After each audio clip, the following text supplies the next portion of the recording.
Hello everyone, I hope you all are fine. I am Priyanka Kaur and today we will be starting our first chapter of Civics.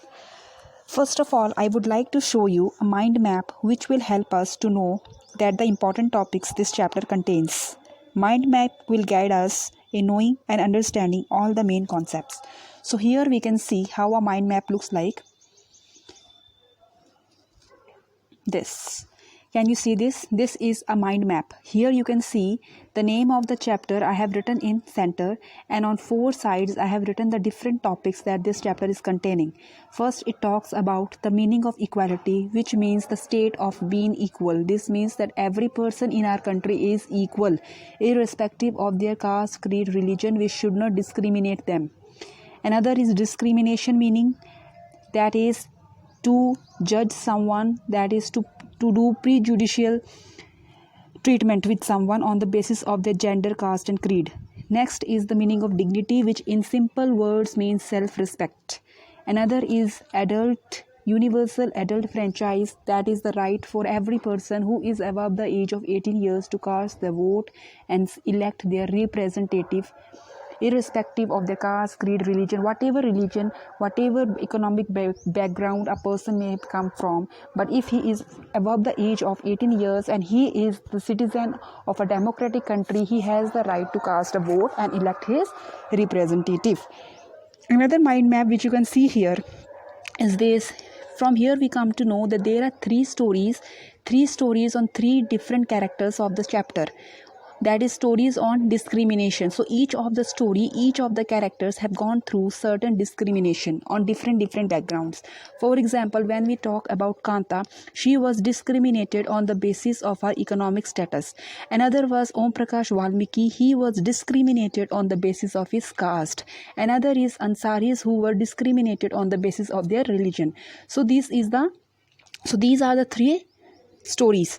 Another is this, in two ways in which government implements the equality. So when we will go complete these three stories, then we will talk about this part. So for the timing, let's start our chapter. Yes, so I request everyone to keep your books in front of you. So this is the very first page of your chapter, that is on equality, that is on page number 4. So you can see this picture. Here you can see a lady standing here. This is the story of Kanta, right? So let's begin. As we all know that India is a democratic country, the constitution declares that every person, irrespective of their caste, creed, religion, gender, status, are considered equal. In democracy, equality plays a very important role, right? So let us now try to understand the real meaning of equality from a story of Kanta. So let's move to the next page number 5. Here you can see a picture. Okay, so try to understand this story just like a comic, as if you are reading a comic book, right? So here you can see Kanta is standing, right? She is standing in a line on the day of election. So I'm going to explain you this story, so please pay attention. Kanta is a poor lady who works as a maid in Sahib's home. An early morning of an election day, they go to polling booth where everybody stands in a line. People of all background, different religion, status, gender, caste, they are all standing in the same line and waits for their turn to come. So why are these people standing here? They are standing to cast their vote. It is an election day. So here everybody is given equal respect. Why equal respect? Because people of all caste, of all religion, rich, poor, they are all standing in the same line. So in the same line of Kanta, Sahib and his wife were also standing to cast their vote. Now who is Sahib? Sahib is that person in whose home Kanta works as a domestic worker. When Kanta sees them, she feels good and tells to her friend, who is also a domestic worker like Sujata. So who is Kanta's friend? Kanta's friend's name is Sujata. She is also a domestic worker. She says to Kanta that, isn't it good, Suja, that we can all vote as equal citizens of our country? And to this, Suja replies, yes, right? So after some time, when they cast their vote, they leave. After reaching home, Kanta finds that her daughter is ill. So you can see here in this picture, You can see that when she reaches home, she finds that her daughter is lying on the bed. She is suffering from fever. Okay, so when she reaches home, she finds that her daughter is suffering from fever. Even in this situation, Kanta goes to work at Sahib's home to get some money, to get some advance to take her daughter to the hospital. So you can see here in this part, Kanta, even despite her daughter is sick, she has gone to work. Right, you can see here she is working, and after her work is done, she asked this Sahib's wife for the advance. And finally, she requests Sahib's wife to give some money in advance so that she can take her daughter to the hospital. And as Madam hands the money to Kanta, she also adds a warning by saying that don't make this a habit. So you can see here when she is giving the money to Kanta, she is also warning her that don't make it a habit. Don't think that you can always come and ask for money, right? So she has already given her a warning.